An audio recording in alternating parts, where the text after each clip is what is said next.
बिस्मिल्लाहिर्रहमानिर्रहीम। इय्याका नअबुदु व इय्याका नस्तईन।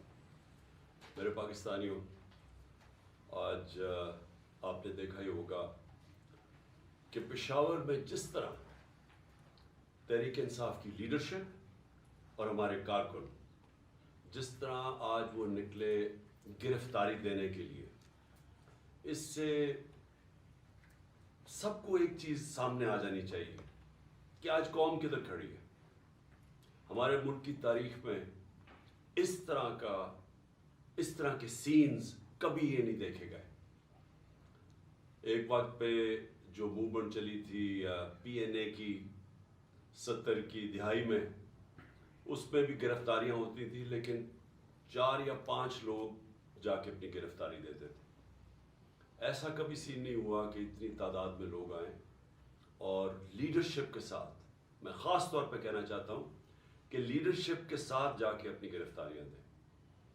तो मैं आज अपनी पेशावर की क़यादत और अपने कारकुनों को आज खराज तहसीन पेश करता हूँ।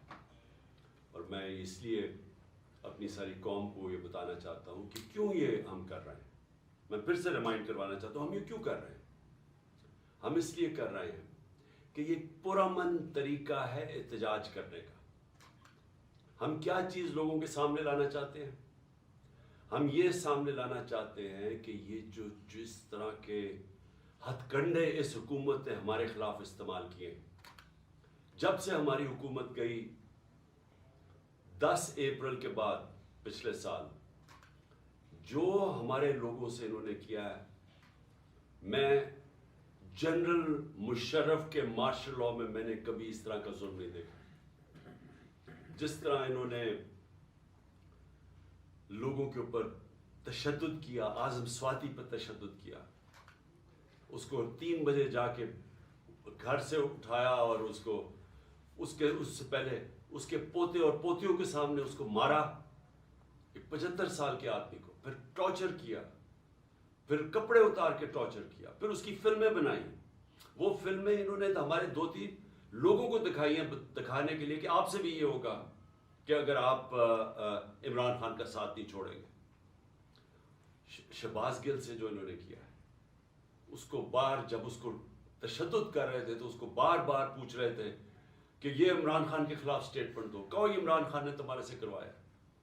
स्वाति को कह रहे थे कि ये इमरान खान को बताओ, ये उससे भी ये होगा। ये कौन से मजहब माशरे में ऐसे होता है? ये कब पाकिस्तान की तारीख में ये हुआ था? और उसके बाद जो सोशल मीडिया के लोगों से इन्होंने किया, जो लोगों को उठा के लेके जाते थे, उनको भी नंगा करते थे। मुझे नहीं अभी तक पता कि नंगा करने का इनको शौक क्या है और कौन सा माशरा इजाजत देता है लोगों को इस तरह जलील करने का। आइन का आर्टिकल 14 आर्टिकल कहता है कि आप इंसान की, हर पाकिस्तान की जो डिग्निटी है, उसकी जो इज्जत है, उसको आप पामाल नहीं कर सकते। और इनका कसूर क्या था? आज़म स्वाति ने ट्वीट की कि जी बाजवा ने NRO 2 दिया है, सारा पाकिस्तान जानता है कि उसने दिया। शहबाज गिल ने कोई स्टेटमेंट दी, उससे पूछा भी नहीं कि क्या उसका मकसद क्या था, पीछे क्या था, कहने क्या वो क्या कर रहा था। उसके ऊपर तशद्दुद। शेख रशीद को उठा लिया, उसको ले गए, अफवाद चौधरी को उठाया, हमारे लोगों के ऊपर, सब के ऊपर FIR है। जिस तरह मैंने कहा मेरे ऊपर कोई 70 FIR, दहशतगर्दी के केसेस बना दिए। इलेक्शन कमीशन के बाहर एक एहतजाज होता है, इमरान खान को इलेक्शन कमीशन डिस्क्वालीफाई कर देती है, उसके बाद एहतजाज होता है, मेरे ऊपर दहशतगर्दी का पर्चा कट जाता है, मैं वहां था भी नहीं। दूसरा, एक यही बददियानतदार, एक मॉरली करप्ट इलेक्शन कमीशन जो बार बार हमारे खिलाफ पूरी कैंपेन चला रही है, ये नून लीग का हिस्सा बन के और ये PDM का हिस्सा बन के, जो हमारे हर फैसला हमारे खिलाफ देता है, कैंपेन करता है। क्या केस था? Foreign funding case. पहले पता चला वो फॉरेन फंडिंग ही नहीं थी, पता चला कि वो अब प्रोहिबिटेड फंडिंग है। उस वो केस जो मैं आज लिख के देता हूं किसी अदालत में जाएगा, ये बाहर फेंक देंगे, केस ही कोई नहीं है। वो रिपोर्ट के ऊपर एफआईए मेरे ऊपर वारंट निकाल देती है, और वो उसी के ऊपर वही जो केस है प्रोहिबिटेड फंडिंग का, उसमें बाकी वो सारों बरी, अदालत बरी नहीं करती, उनकी जमानत दे देती है सबको। इमरान खान के ऊपर वारंट निकलाता है, और हर कोशिश की जा रही है कि किसी ना किसी तरह तहरीक इंसाफ की लीडरशिप या इमरान खान को जेल में डालो या डिस्क्वालीफाई करो या हमारे लोगों के ऊपर हर किस्म का प्रेशर डालो। काफ लीग, मैं आज ये उसके ऊपर भी बात करना चाहता हूं कि पहले तो उनको पूरा आके यहां जोर लगाया गया, जो लोग अपने आप को न्यूट्रल कहते हैं उन्होंने प्रेशर डाला, पूरा एजेंसीज ने प्रेशर डाला कि इमरान खान को छोड़ के तो नून लीग की आप हम चीफ मिनिस्टरशिप मिलती है, आप वो ले लें। हमारे लोगों को, एमपीज को, जब ये वोट ऑफ कॉन्फिडेंस आनी थी, उन सबको कहा गया, बुला बुला के चुन चुन के लोगों को, सबको नहीं, चुन चुन के लोगों को कहा गया कि आप छोड़ें, इमरान खान के ऊपर कांटा डाल दिया गया, अब नून लीग जाएं, आपने वोट नहीं डालनी, सबके ऊपर प्रेशर डाला गया। उनके ऊपर पैसे भी ऑफर किए गए और फिर उनको धमकियां दी गई कि आपकी कोई फ्यूचर नहीं है तहरीक इंसाफ में। चौधरी परवेज इलाही को मैं आज दाद देता हूं, उनको और उनके बेटे मुनिस इलाही को, कि उन्होंने इन सारी धमकियों के बावजूद, पूरा जोर लगाने के बावजूद, उनको कहा हम आपके ऊपर करप्शन केसेस कर देंगे, हम आपको छोड़ेंगे नहीं। एक इनका कोई जानने वाला मुनिस इलाही का, उसको पकड़ के ले गए, 3 दिन उसको रखा, उसको मार मूर के, उसको अच्छी तरह मार के, उसको जुल्म करके घर वापस लेके आए। अभी भी उनका सेक्रेटरी जो है परवेज इलाही को, वो गायब है। सिर्फ एक प्रेशर डाल रहे हैं कि इमरान खान को छोड़ दो, और इन्होंने पूरी कोशिश की थी कि वो गवर्नमेंट ना डिसॉल्व करें ताकि इलेक्शंस ना हो जाए। इसलिए हमने परवेज इलाही को ऑनर किया कि उन्होंने इस सारे प्रेशर के बावजूद उन्होंने अपनी पार्टी भी जम की, और इसलिए हमने ऑनर किया कि हम एजाज देते हैं प्रेसिडेंट अपनी पार्टी का बनाने के लिए। मैं ये आपको सारी चीजें इसलिए बता रहा हूं कि इस तरह की चीजें कभी पाकिस्तान की सियासत में नहीं हुई। ये जो जुल्म, ये जो तशद्दुद, झूठी FIRs, और ये इस तरह का इलेक्शन कमीशन, ऐसा इलेक्शन कमीशन कभी पाकिस्तान में नहीं आया। हमने अपनी असेंबलीज डिसॉल्व की, 2 इन्होंने केयरटेकर गवर्नमेंट्स बनानी थी, हमने वो नाम दिए जो कि सारों को एक्सेप्टेबल थे, वो नाम जो क्रेडिबल थे, जिनकी कोई जो रिस्पेक्ट थी माशरे में। हमें पता था कि नून लीग भी उनको जानती है। इन्होंने चुन के यहाँ चीफ मिनिस्टर पंजाब का लेके आए, जो हमारा सख्त मुखालिफ था। उसके बाद हमने 23 नाम दिए, 22 नाम दिए इलेक्शन कमीशन को। हमने कहा इन लोगों ने हमारे ऊपर जुल्म किया था 25 मई को, आप इनको मेहरबानी करके पंजाब में ना लगाएं। तकरीबन सबको लगा दिया उन्होंने पंजाब में। वो लोग जिन्होंने हमारे ऊपर तशद्दुद किया था उनको लगा दिया आज हमारे ऊपर, और नजर आ रहा है। अभी एक राजनपुर में, जामपुर में इलेक्शन हो रहा है, बाय इलेक्शन जाफर लगारी का। सारी हमारे कारकुनों के ऊपर केसेस बन रहे हैं, पुलिस और इंतजामिया पूरा उनके खिलाफ निकली हुई है, डरा रही है, धमका रही है, और उनके ये जो नून लीग का कैंडिडेट उसको ओपनली उसकी सपोर्ट कर रही है। तो ऐसा कभी भी केयरटेकर तो आया ही नहीं है। केयरटेकर ऐसा लेके आए हैं जो कि जिस तरह शहबाज शरीफ कंट्रोल कर रहा है उस केयरटेकर को। ये सारे वो लोग हैं जो इन्होंने हमजा शरीफ के दौर में रखे हुए थे, और उधर पख्तूनख्वा के अंदर सारी मौलाना फजल रहमान की कैबिनेट और उनके कहने पे सब कुछ हो रहा है। तो ये ऐसी इलेक्शन कमीशन, और जो उसने फिर आगे किया है, जो वो देख रहे हैं कि ये जो सारे स्टेप्स ले रहे हैं, ये सिर्फ और सिर्फ तहरीक इंसाफ के खिलाफ है। इलेक्शन कमीशन के भी स्टेप्स, केयरटेकर गवर्नमेंट के भी स्टेप्स सिर्फ और सिर्फ हमारे खिलाफ है। और वो हुक्म किससे ले रहे हैं? वो ले रहे हैं जनाब ये नून लीग वाले से, शहबाज शरीफ से, मरियम वो सारी जगह फिर रही है, प्रोटोकॉल, गाड़ियां, पंजाब गवर्नमेंट का पैसा खर्च कर रहे हैं कन्वेंशन पे, पूरा रेस्ट हाउस रेनोवेट होता है कि जी मलका तरन्नम मलका सॉरी तरन्नम नहीं फरादीबा वो पहुंच रही है वहां, सारा कुछ इनके लिए इंतजाम बन रहा है। और वो वहां जाके फिर जो वो जिस तरह की तकरीरें की जा रही हैं, मैं ये सवाल पूछता हूं कि क्या जब केस सब जुडिस हो, सुप्रीम कोर्ट में केस हो, क्या सुप्रीम कोर्ट के जजेस के खिलाफ इस तरह की जबान इस्तेमाल करने की किसी को इजाजत है? क्या आपका क्योंकि सिर्फ आप इलेक्शन से भाग रहे हैं, आपको पता कि अवाम आपके साथ नहीं है, सिर्फ उससे बचने के लिए पूरा प्रेशर डाला हुआ है इन्होंने पाकिस्तान की अदलिया पे, और सिर्फ एक मकसद है इनका कि 90 दिन में इलेक्शन ना।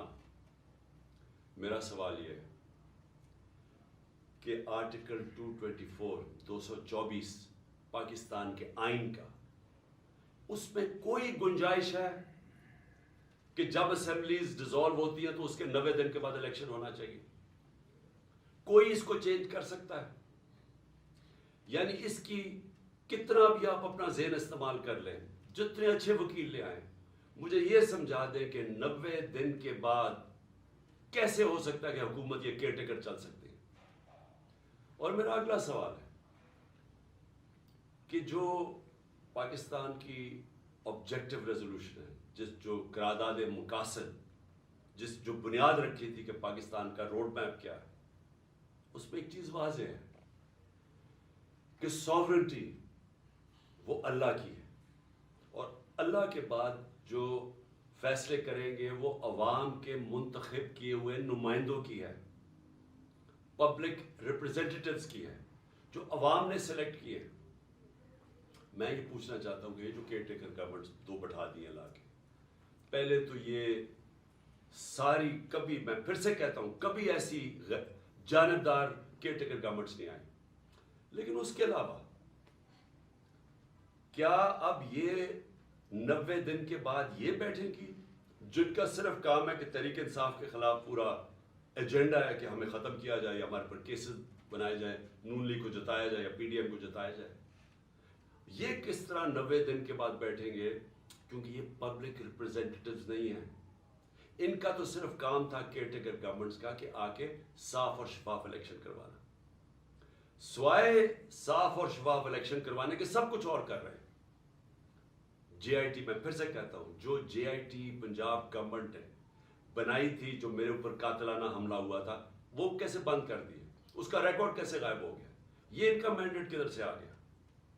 ये वो स्टेप्स उठा रहे हैं जो किसी भी केयरटेकर गवर्नमेंट नहीं उठा सकती थी। बड़ा वाज़ेह है केयरटेकर गवर्नमेंट का क्या रोल है। तो ये 90 दिन के बाद कैसे ठहर सकते हैं?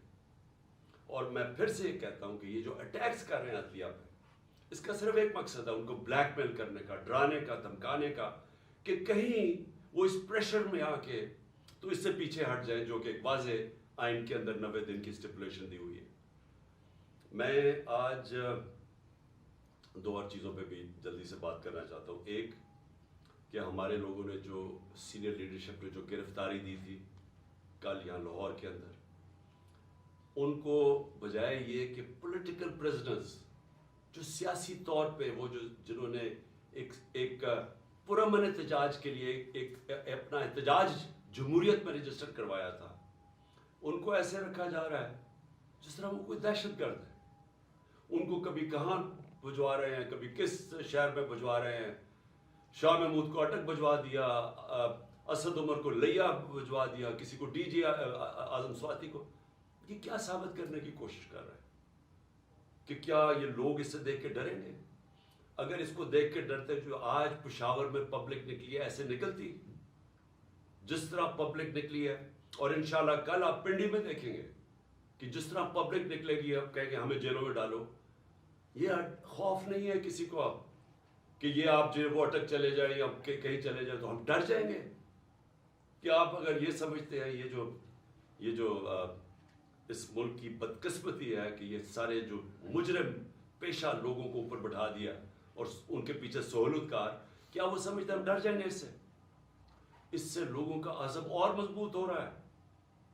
हमें सारी जगह से मैसेजेस आ रही है, जो हमारे लोगों को लेके गए हैं, लइया या डीजी खान या जिधर भी, सारे कह रहे हैं कि हम खड़े हैं। एक एक से मैसेज आई है कि बिल्कुल हमने अब पीछे नहीं हटना। सो इससे कोई घबरा नहीं रहा। और कल इंशाल्लाह पिंडी में देखेंगे जिस तरह पब्लिक निकलेगी, जिस तरह हमारी क़यादत तैयार है अपने आप को ये जेल भरो तहरीक के अंदर शामिल होने के लिए। और फिर जो हमारा एहतजाज, जिसका जो दूसरा पहलू है, एक तो ये है कि जो हमारे पर तशद्दुद हुआ, जुल्म हुआ, जो इन्होंने जिस तरह की FIR, जो हर रोज़ एक मिशन पे हैं कि किसी ना किसी तरह इलेक्शन ना करवाओ और इनको क्रश करो तहरीक इंसाफ को। तो एक तो इसके ऊपर एहतजाज है, पुरअमन एहतजाज है। और मैं ये याद करवा दूँ आपको कि श्रीलंका में इन्हीं हालात के अंदर पब्लिक सड़कों पे निकली थी और लोगों ने जलाए थे घर, प्राइम मिनिस्टर का घर जला दिया था, पब्लिक खुद सड़कों पे आ गई थी। अगर ये तहरीक इंसाफ इस वक्त ना हो तो ये पब्लिक इसी तरह सड़कों पे निकलेगी। जिस तरह के हालात यहाँ बन गए आज पाकिस्तान में, पब्लिक तो खुद निकलने के लिए तैयार है सड़कों में। मैं अपना जो लाहौर हाई कोर्ट, मुझे 3 बजे तो हमें पता, उन्होंने जब हमें पता चला कि वो बुला रहे हैं और वो कहते हैं आपको पेशी देनी पड़ेगी, 3 बजे तो फैसला करते हैं, 4:15 बजे घर से निकलता हूँ। और जो पब्लिक सड़कों के ऊपर आती है, ऐसे तो पब्लिक कभी नहीं निकलती। तो पब्लिक तो तैयार बैठी हुई है। जिस तरह आज पेशावर में देखा, कौम तो तैयार है।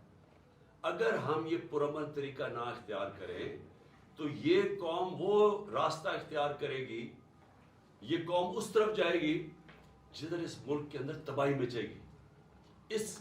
इसको रोकने के लिए ये पुरअमन एहतजाज है। और जो दूसरी वजह है, मेरी एहतजाज की जो दूसरी वजह है, वो मैं भी आपको बता दूं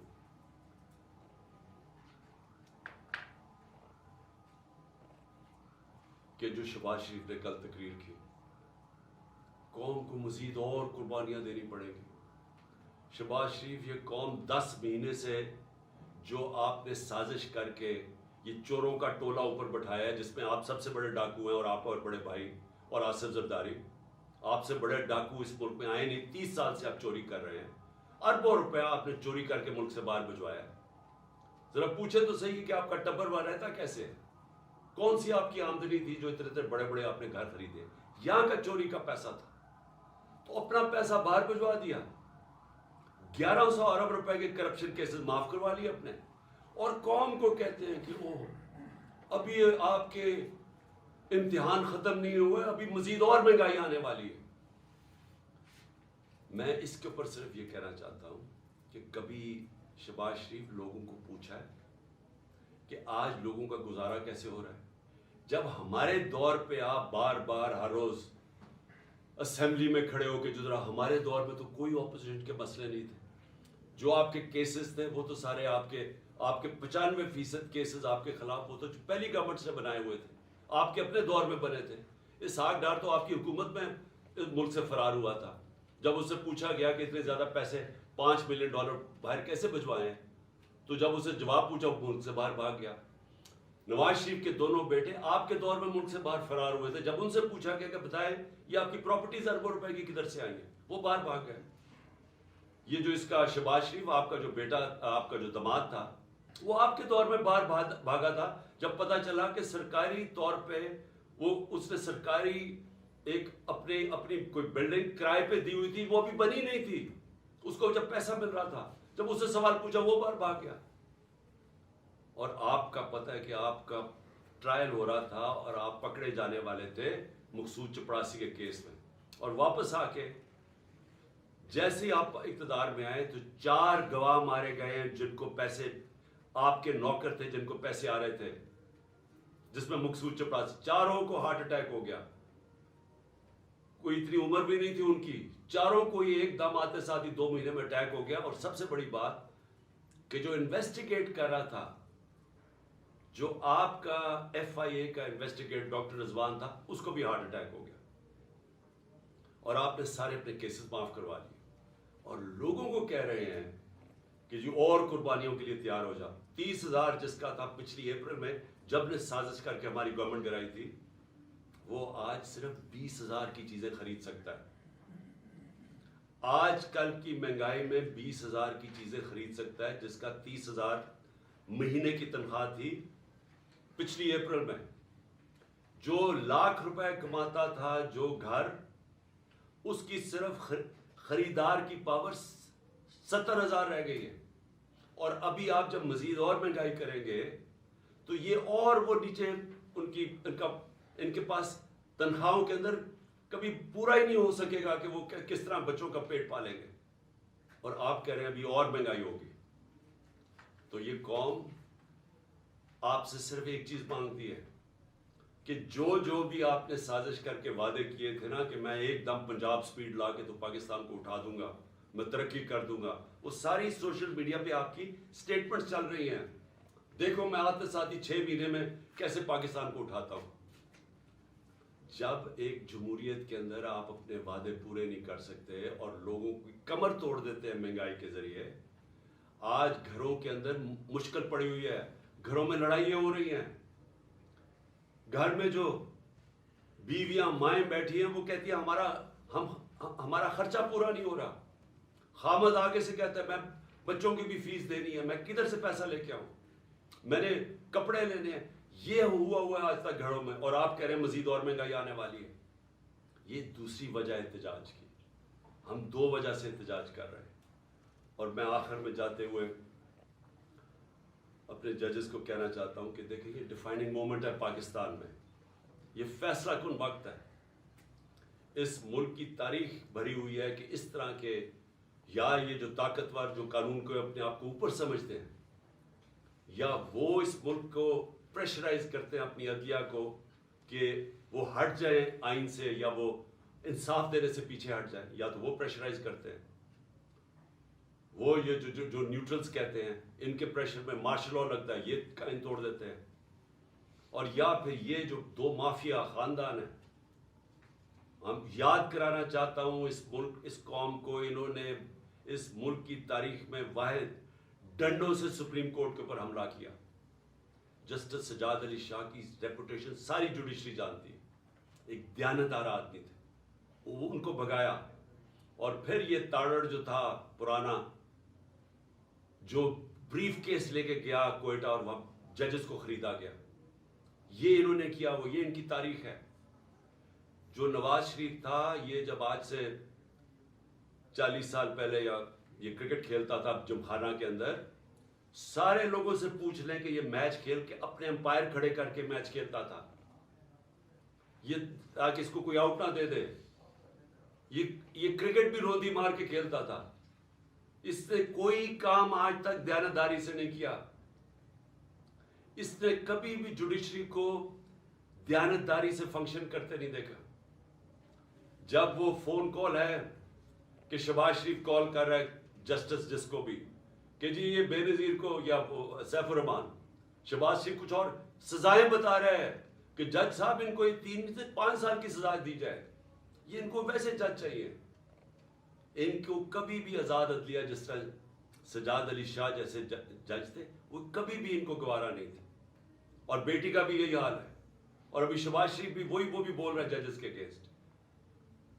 सिर्फ आर्टिकल 224 पढ़ लें आइन का, मुझे ये समझा दें कि कैसे 90 दिन के बाद कैसे हो सकता है कि 90 दिन से आगे इलेक्शन जाए। सिर्फ पढ़ लें। सारी कौम को पता है कि इस वक्त सिर्फ एक तरीका है इस मुल्क को इस दलदल से निकालने का, और वो है इलेक्शंस।